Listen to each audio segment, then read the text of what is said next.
Buyback distribution tax. What are the amendments relating to this in Budget 2016? Now, buyback distribution tax is something which is dealt with in section 115 QA.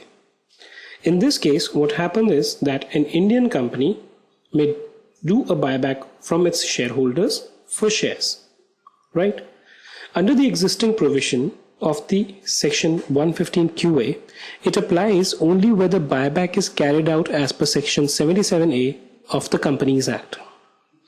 Now, people interpreted this narrowly and said that if the buyback is not carried out as per section 77A, then it is not covered under 115 QA, and therefore no buyback distribution tax should be applied to it, right? This could be a situation where you are doing a buyback under a court approval route, right? A buyback may be under Companies Act 2013 or other buybacks which could be there. In order to calculate the amount which is taxable, what used to be considered was the buyback price minus the amount which was received by the company on issue of such shares.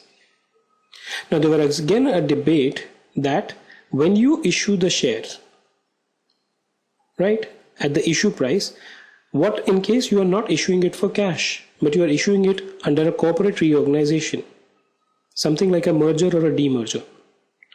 In order to cover these cases and provide clarity here, there's an amendment which is proposed to section 115 QA, whereby buyback under any law for the time being in force is going to be covered under section 115 QA, right?